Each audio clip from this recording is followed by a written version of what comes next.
Raj news కి స్వాగతం. ముందుగా ముఖ్యాంశాలు.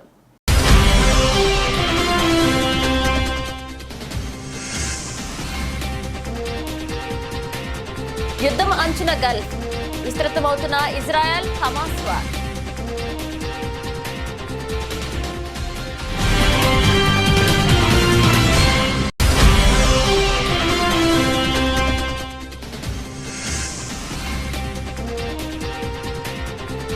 కన్వర్ యాత్రలో విషాదం, కరెంటు షాక్తో 9 మంది భక్తుల మృతి.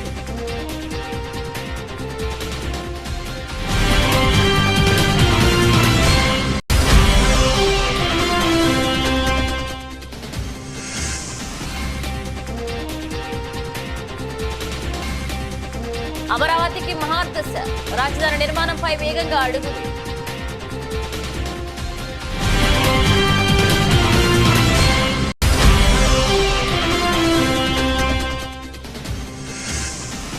బీఆర్ఎస్ బాటలోనే కాంగ్రెస్, అందుకోసమే ఫోర్త్ సిటీ. రేవంత్ ప్రభుత్వంపై బండి సంజయ్ సంచలన ఆరోపణలు.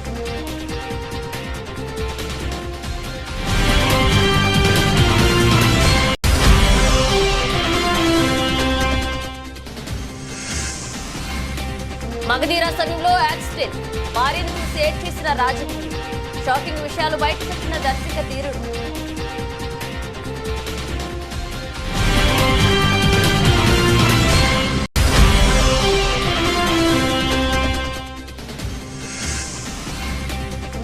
భారీ నష్టాల్లో స్టాక్ మార్కెట్ సూచీలు. సెన్సెక్స్ 1500 పాయింట్లు డౌన్.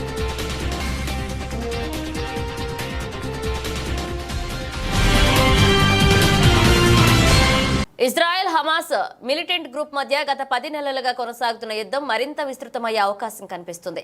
ఇది పశ్చిమాసియా అంతా పాకముందే ఆందోళన వ్యక్తమవుతుంది.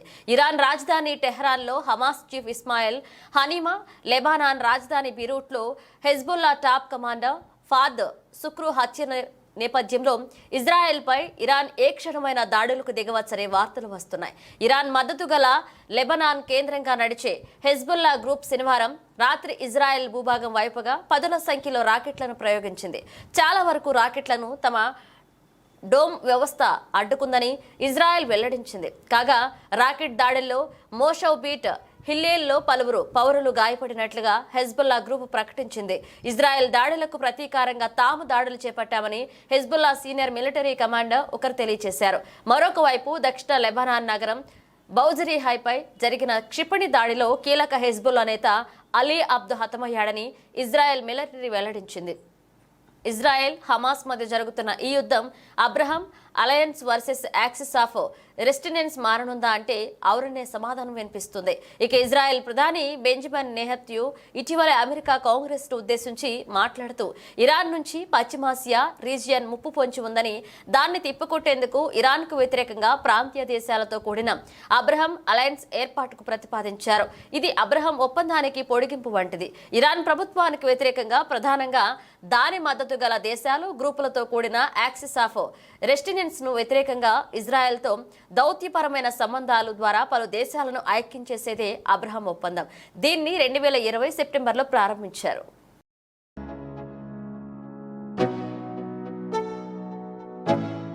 బీహార్లోని హాజీపూర్లో కావడి యాత్రలో ఘోర ప్రమాదం చోటు చేసుకుంది. ఆదివారం అర్ధరాత్రి హాజీపూర్ సమీపంలోని సుల్తాన్పూర్ వద్ద కన్వర్ యాత్రికులు ప్రయాణిస్తున్న డీజే వాహనానికి హైటెన్షన్ వైర్ తగలడంతో 9 మంది మరణించారు. మరొక 6గురు తీవ్రంగా గాయపడ్డారు. వారిలో 2 పరిస్థితి విషమంగా ఉంది. మృతుల్లో ఒక మైనర్ ఉన్నారు. కావడి యాత్రికులు పహెల్జా నుంచి గంగా జలాన్ని తీసుకుని సోనుపూర్లోని బాబా హరిహరనాథ్ ఆలయానికి వెళ్తుండగా ఈ ప్రమాదం జరిగిందని అధికారులు తెలియజేశారు. కన్వరియాలు ట్రాలీలో డీజేని తీసుకువెళ్తున్నారని, దానికి 11,000 వోల్టేజ్ విద్యుత్ తీగలు తగిలాయని స్థానిక ఎస్డిపిఓ ఓంప్రకాష్ తెలియజేశారు. దీంతో వారు విద్యుద్ఘాతకానికి గురయ్యారని చెప్పారు. సంఘటనా స్థలంలోనే 8 మంది మరణించారని, మరొకరు దవాఖానాలో చనిపోయారని వెల్లడించారు.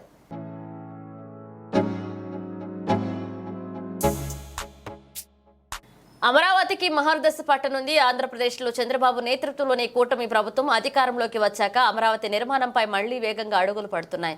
అమరావతి నిర్మాణం కోసం గతంలో మాస్టర్ ప్లాన్ సిద్ధం చేశారు. ఇప్పుడు అదే ప్లాన్ ప్రకారం నిర్మాణం చేయాలని ప్రభుత్వం నిర్ణయించుకుంది. దీనికి కేంద్రం నుంచి కూడా సాయం అందుతుంది. సుమారు 15,000 కోట్ల రూపాయలు అమరావతి నిర్మాణానికి కేంద్ర బడ్జెట్లో కేటాయింపులు చేయడంతో పనుల్లో వేగం పెరిగింది. ప్రస్తుతం ఉన్న నిర్మాణాలు ఏంటి? అమరావతిపై ఏపీ ప్రభుత్వం ఎలా ముందుకు వెళ్లనుంది? అమరావతి రాజధాని నిర్మాణాన్ని వేగంగా పూర్తి చేయాలనే టార్గెట్ పెట్టుకుంది సర్కార్. ఇక ఏపీలో కూటమి ప్రభుత్వం అధికారంలోకి వచ్చిన వెంటనే అమరావతి ప్రాంతంలో ఉన్న పరిస్థితులపై సమీక్ష చేయడంతో పాటు క్షేత్రస్థాయిలో పర్యటించారు ఏపీ సీఎం చంద్రబాబు. అమరావతి నిర్మాణ పనులు వేగవంతం చేయాలని అధికారులకు ఆదేశాలు జారీ చేశారు. రాజధాని నిర్మాణం కోసం ముందుగా 2.5 ఏళ్ల గడువు పెట్టుకుంది ప్రభుత్వం. ఈ 2.5 ఏళ్లలో రాజధాని నిర్మాణంలో కీలకమైన శాశ్వత సచివాలయం, అసెంబ్లీ, హైకోర్టులతో పాటు ఎమ్మెల్యే, మంత్రులు, ఐఏఎస్ అధికారుల, హైకోర్టు జడ్జీల క్వార్టర్స్ పూర్తి చేయాలనుకుంటుంది. అయితే 2019 ఎన్నికలకు ముందు ఈ నిర్మాణాలన్నీ పూర్తిగా ఎక్కడికక్కడ ఆగిపోయాయి. వైసీపీ ప్రభుత్వం వచ్చాక 2019 నుంచి 2024 వరకు వీటి నిర్మాణాలు జరగలేదు. అంతేకాదు నిర్మాణాలు ఎక్కడ ఆగిపోయాయో అక్కడే ఉండిపోయాయన్న విమర్శలు పెరిగాయి. గత 5 ఏళ్లుగా ఎలాంటి నిర్మాణాలు చేపట్టకపోవడంతో వాటి స్థితిగతులు ఏంటి? వాటి సామర్థ్యం ఏ విధంగా ఉంది? ఆగిపోయిన నిర్మాణాల నుంచి మళ్లీ ఇప్పుడు నిర్మాణాలను కొనసాగించవచ్చా, లేక కొత్తగా నిర్మాణాలు చేపట్టాలనే దానిపై సందిగ్ధత ఏర్పడింది. దీంతో నిర్మాణ రంగ నిపుణుల నుంచి సూచనలు తీసుకుంటుంది ఏపీ ప్రభుత్వం. ఇక ఇందుకోసం హైదరాబాద్, చెన్నై, ఐఐటి నిపుణుల బృందాలు ఆగిపోయిన నిర్మాణాలన్నింటినీ పరిశీలించారు. అయితే నిర్మాణాలకు సంబంధించిన నివేదికలు ఇవ్వడానికి కొంత సమయం కావాలని నిపుణులు చెబుతున్నారు. నిపుణుల వేదిక వచ్చాకే ఈ నిర్మాణాల విషయంలో ప్రభుత్వం ముందుకు వెళ్లనుంది. వీలైనంత త్వరగా నివేదిక ఇవ్వాలని నిపుణుల బృందాన్ని కోరారు సిఆర్డీఏ అధికారులు. అథారిటీలో మళ్ళా ఒరిజినల్గా సిఆర్డీఏ ఏదైతే 8,352.69 చదరపు కిలోమీటర్లు ఉందో దాని ఉండే విధంగా యాక్చువల్గా ఈరోజు డెసిషన్ తీసుకున్నారు. దీన్ని తీసుకోవటం వల్ల పలనాడు, బాపట్ల అథారిటీస్ కూడా ఉంటాయి. అంటే దీంట్లో ఎక్కువ భాగం తీసేసి పల్నాడు, బాపట్ల అథారిటీస్ చేశారు.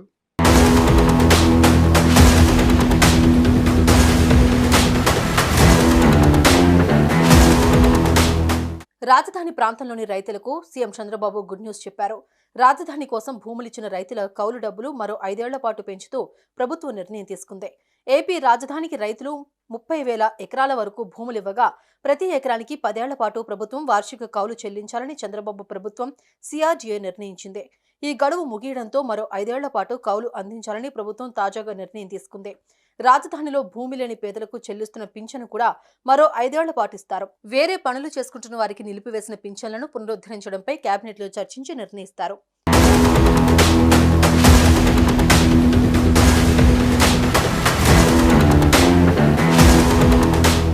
రాజధానిలోని కృష్ణా కరకట్ట రోడ్డును 4 వరుసలుగా నిర్మించాలని అథారిటీ నిర్ణయించింది. ఈ మేరకు గతంలో డిజైన్లు సిద్ధం చేసి టెండర్లు పిలిచారు. వైసీపీ అధికారంలోకి వచ్చాక 2 వరుసల రోడ్డు సరిపోతుంది అంటూ జలవనరుల శాఖకు ఆ బాధ్యతను అప్పగించారు. ఆ పనులు ఆగిపోయాయి. ఆ రోడ్డును గతంలో డిజైన్ చేసినట్లే టెండర్లు పిలిచి వీలైనంత త్వరగా పనులు చేపట్టాలని సీఎం ఆదేశించారు. రాజధానిలోని సీడ్ యాక్సెస్ రహదారిని మొదట చెన్నై, కోల్కతా జాతీయ రహదారితో అనుసంధానం చేయాలని అప్పట్లో అనుకున్నారు. కేంద్ర మంత్రి బండి సంజయ్ హాట్ కామెంట్స్ చేశారు. ఫోర్త్ సిటీ పేరిట కాంగ్రెస్ భూదందా చేస్తుందని ఆరోపించారు. 1000 ఎకరాలను సేకరించి దోచుకునే కుట్ర చేస్తుందన్నారు. ధరణి భూముల అన్యక్రాంతంపై శ్వేతపత్రం విడుదల చేయాలని బండి సంజయ్ డిమాండ్ చేశారు. ధరణిపై వేసిన కమిటీ ఏం తేల్చిందో చెప్పాలన్నారు. కేసీఆర్ కుటుంబం భూదోపిడీపై చర్యలు ఏవి అని నిలదీశారు బండి సంజయ్. మహేశ్వరం నియోజకవర్గంలోని గుర్రంగూడలో పర్యటించిన కేంద్ర మంత్రి బండి సంజయ్ ప్రభుత్వం ఏర్పాటు చేస్తామన్న ఫోర్త్ సిటీ అంశంపై సంచలన ఆరోపణలు చేశారు. ఫోర్త్ సిటీ వెనుక కాంగ్రెస్ భూదందా ఉందన్నారు. 1000 ఎకరాలు సేకరించి దోచుకునే కుట్రను కాంగ్రెస్ ప్రభుత్వం చేస్తుందన్నారు.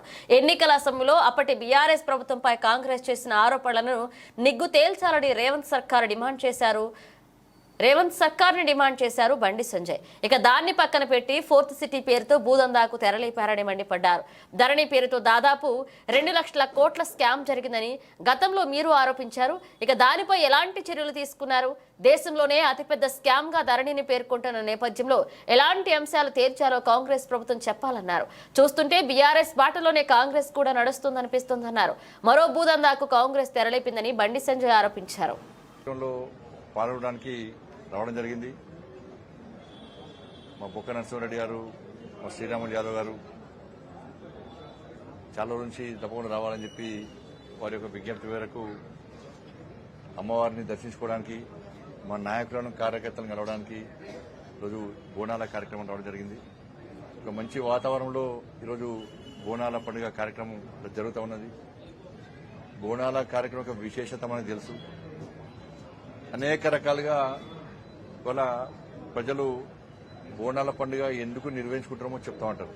ముఖ్యంగా ఈ భాగ్యనగర్ ఉమ్మడి జిల్లా ఈ పరిసర ప్రాంతాల్లో రంగారెడ్డి కానీ మేడ్చల్ ఈ ప్రాంతాల్లో కూడా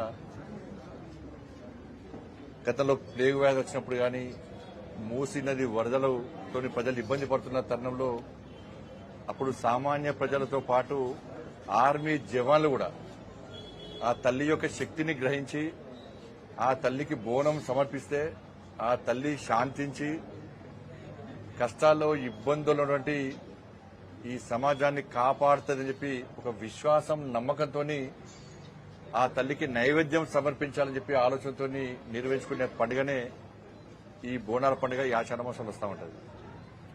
సైంటిఫిక్ రీజన్ కూడా ఉంది. ఆ బోనం చుట్టూ పసుపుతో అలంకరించడం తల్లికి బోనం సమర్పించినటువంటి ఆ బోనం చుట్టూ వేపాకు దాని ద్వారా బ్యాక్టీరియా పోయి ఒక యాంటీబయాటిక్ లెక్క పనిచేస్తున్న ఒక విశ్వాసం నమ్మకం కూడా సైంటిఫిక్ రీజన్ కూడా దీనిలో ఉంది. దాన్ని దృష్టిలో ఉంచుకునే ఒక పండుగ వాతావరణంలో ఈ బోనాల పండుగను ఈ భాగ్యనగర్ లో ప్రారంభమైన బోనాల పొలిటికల్ ఫ్రెండ్షిప్ అంటే టక్కున గుర్తొచ్చేది వైఎస్ రాజశేఖర రెడ్డి, కేవీపీ రామచంద్రరావు. వీరిద్దరిని మించిన ఫ్రెండ్షిప్ మరొకటి లేదనే చెప్పాలి.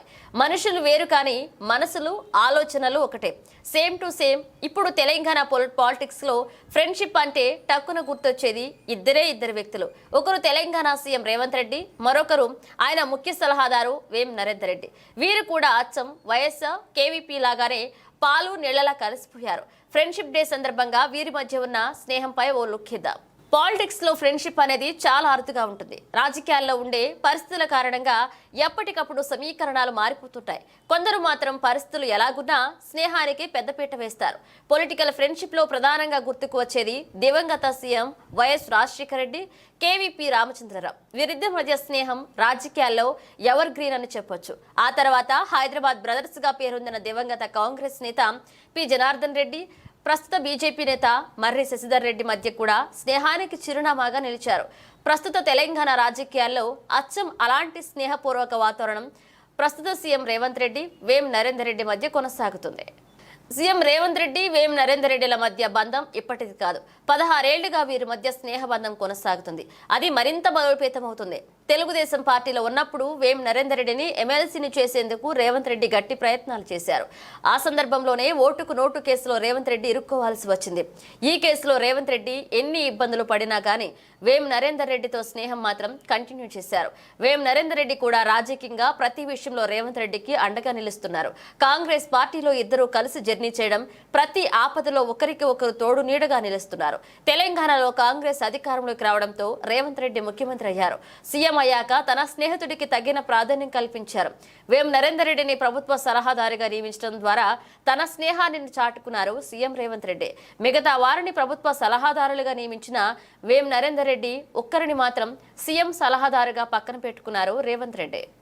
ప్రస్తుతం ప్రభుత్వ అధినేతగా ముఖ్యమంత్రి రేవంత్ రెడ్డికి ప్రతి విషయంలో చేదోడు వాదోడుగా ఉంటున్నారు వేం నరేందర్ రెడ్డి. సీఎం ఆదేశాలను, ఆలోచనలను అత్యంత సమర్థవంతంగా నిర్వర్తిస్తున్నారు. ప్రస్తుతం పొలిటికల్ గా అనేక సందర్భాల్లో వేం నరేందర్ రెడ్డి కీలక పాత్ర పోషిస్తున్నారు. ప్రభుత్వం తీసుకునే కీలక నిర్ణయాల్లో సైతం నరేందర్ రెడ్డి ఉంటున్నారంటేనే సీఎం ఆయనకు ఎంత ప్రాధాన్యత ఇస్తున్నారో అర్థం చేసుకోవచ్చు.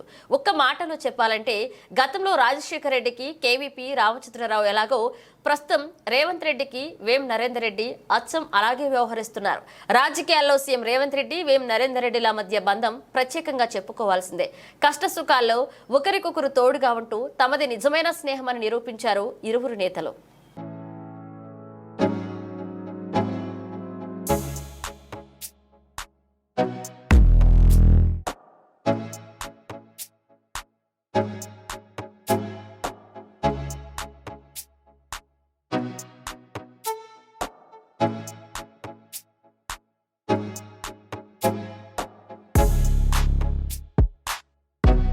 నిర్మల్ జిల్లా విద్యార్థులకు మంచి చదువులు చెప్పి వారిని ప్రయోజకులుగా తీర్చిదిద్దాల్సిన ఉపాధ్యాయులు వారి చేత వెట్టి చాకిరి పనులు చేస్తున్న సంఘటన బాయంస మండలం వట్టోలి గ్రామ ప్రభుత్వ పాఠశాలలో సోమవారం చోటు చేసుకుంది.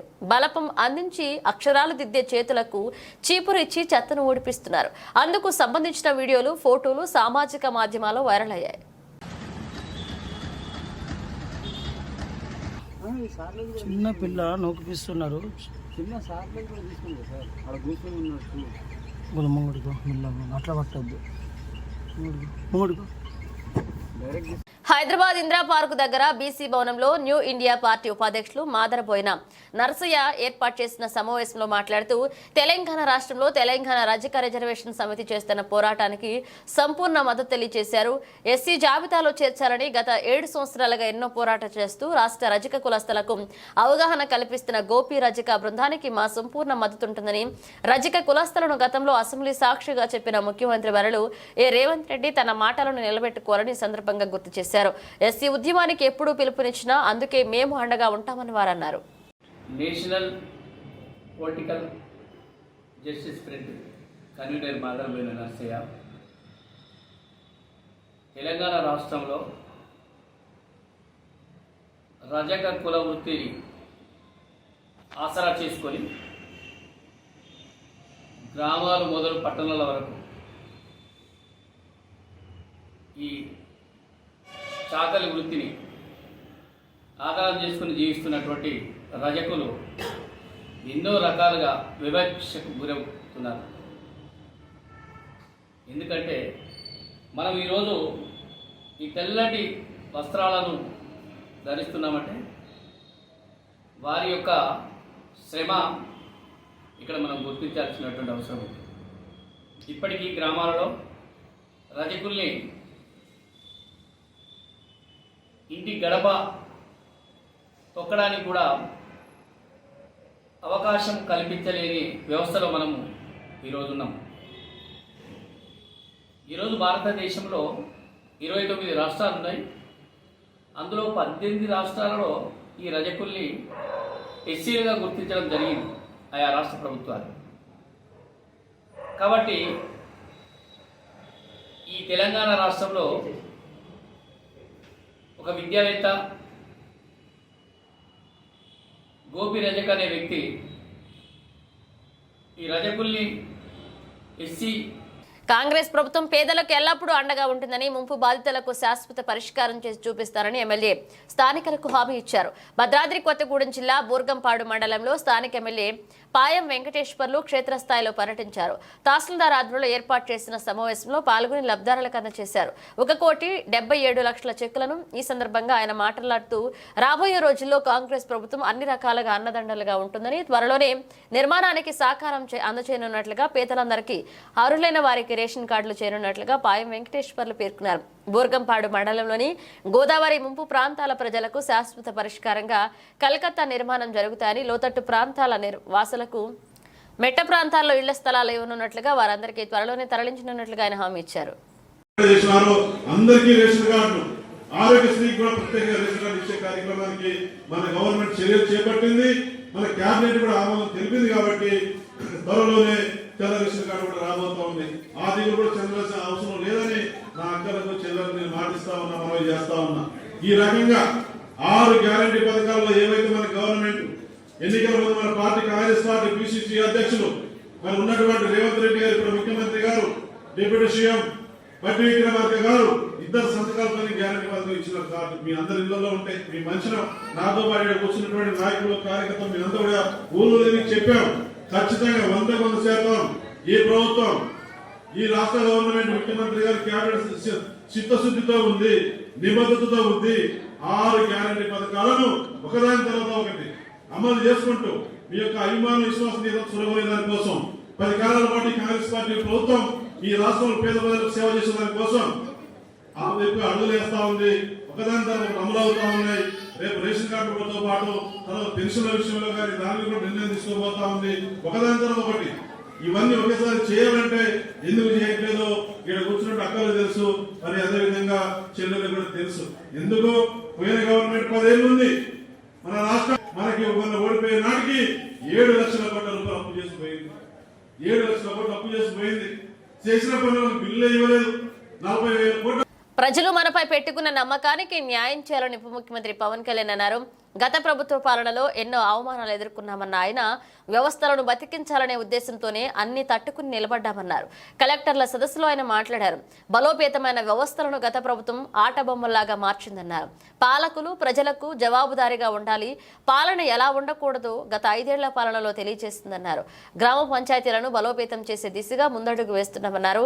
ఒకే రోజు రాష్ట్రంలో 13,326 గ్రామ పంచాయతీల్లో ఉపాధి హామీ గ్రామ సభలు నిర్వహిస్తున్నామన్నారు. పైలట్ ప్రాజెక్టుగా మొదటగా పిఠాపురం నియోజకవర్గంలో చేపడతామని పవన్ అన్నారు. Hearty welcome to the Honorable Chief Minister of Andhra Pradesh, Shri Nara Chandrababu Naidu Garu. I request Principal Secretary, Special CS Mr. Shishodia sir to hand over the bouquet to the Honorable Deputy CM Shri Pawan Kalyan Garu. And I request Mr. Shrikesh, Commissioner Survey and Settlement, to hand over the bouquet to the Honorable Revenue Minister Shri Anagani Satyaprasad Garu. A very good morning to all the dignitaries here.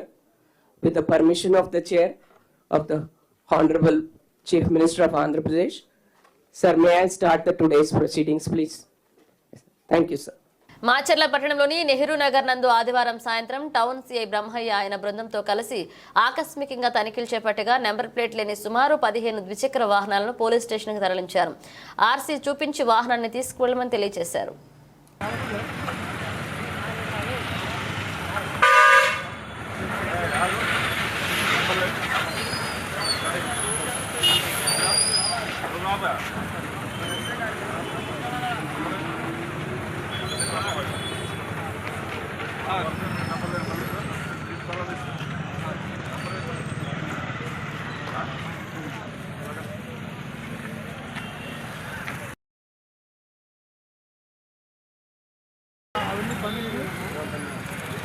ఆయన దాని అవతారం ఏంది, దాని వాలకం ఏంది, అసలు ఏంది అది? ఎత్తకొచ్చిన బండా, దొంగ బండా, లేకపోతే ఏంది కాటాకేసిన బండి? మన తెలుగు సినిమాని ప్రపంచ స్థాయికి తీసుకెళ్లిన డైరెక్టర్ రాజమౌళి. మొదటి సినిమా నుంచి ఇప్పటి వరకు అన్ని సూపర్ హిట్ సినిమాలు చేసిన సంగతి తెలిసిందే. ప్రతి సినిమాని భారీగా తెరకెక్కించారు. త్రిపురార్ సినిమాతో ప్రపంచ వ్యాప్తంగా గుర్తింపు రావడంతో తాజాగా నెట్ఫ్లిక్స్ రాజమౌళిపై మోడ్రన్ మాస్టర్స్ అనే పేరుతో డాక్యుమెంటరీ తెరకెక్కించింది. మోడ్రన్ మాస్టర్స్ డాక్యుమెంటరీలో రాజమౌళి సన్నిహితులు పలువురు బోలెడు ఆసక్తికర విషయాలు తెలిపారు. ఈ క్రమంలో రాజమౌళి ఓ ఎమోషనల్ సంఘటనని షేర్ చేసుకున్నాడు. రాజమౌళి మాట్లాడుతూ, మగధీర షూటింగ్ సమయంలో మాకు యాక్సిడెంట్ అయింది. మేము ఒక రిమోట్ ప్లేస్ లో డ్రైవ్ చేస్తూ వస్తుంటే ఒక పెద్ద యాక్సిడెంట్ అయింది. అందరికీ గాయాలయ్యాయి. రమాకి నడుమ కింద స్పర్శ కూడా పోయింది. ఆల్మోస్ట్ పక్షవాతం వచ్చిందనుకున్నాం. దగ్గరలో హాస్పిటల్ కూడా లేదు. తెలిసిన డాక్టర్స్ అందరికీ ఫోన్ చేస్తూ నా భార్యను చూస్తూ ఏడ్చేశానని తెలిపారు. ఇక ఆ తర్వాత హాస్పిటల్లో చేరి రికవరీ అయినట్లుగా తెలిపారు రాజమౌళి.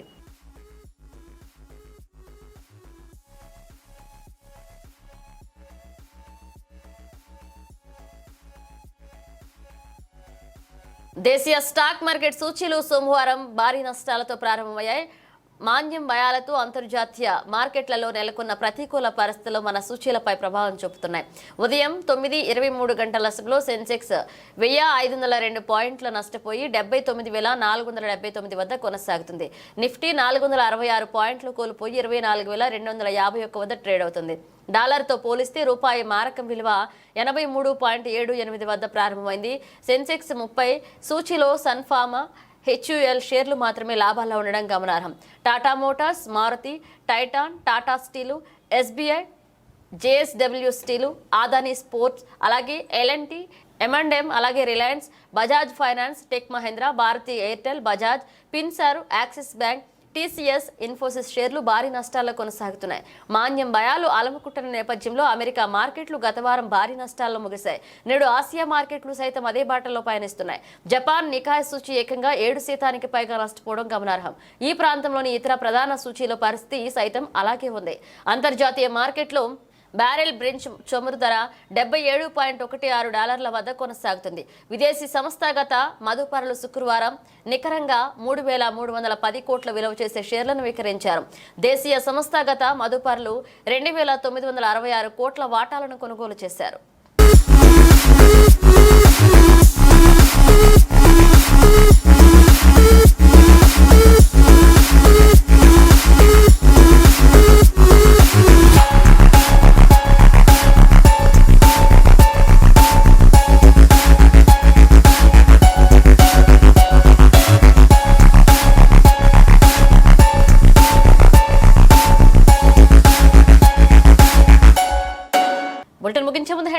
మరోసారి.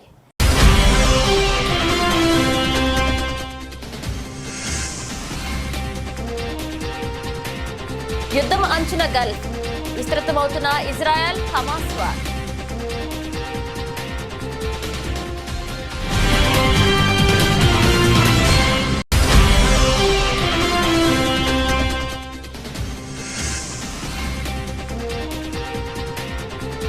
కన్వర యాత్రలో విషాదం, కరెంటు షాక్తో 9 మంది భక్తుల మృతి.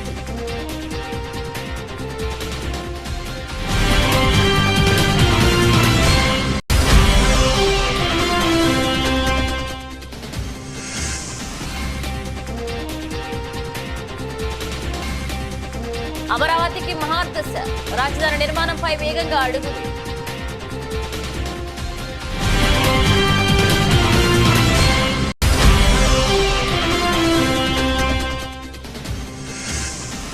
బీఆర్ఎస్ బాటలోనే కాంగ్రెస్, అందుకోసమే ఫోర్త్ సిటీ. రేవంత్ ప్రభుత్వంపై బండి సంజయ్ సంచలన ఆరోపణలు.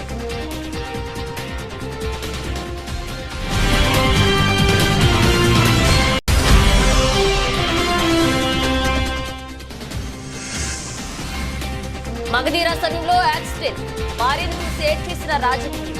షాకింగ్ విషయాలు బయటపెట్టిన దర్శక ధీరుడు.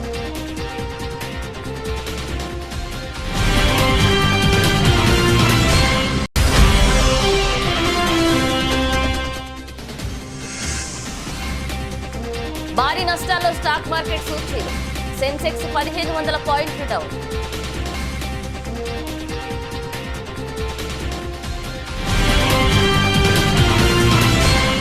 ఇవి బులెటిన్ అప్డేట్స్. మరో అప్డేట్స్ మళ్ళీ కలుద్దాం.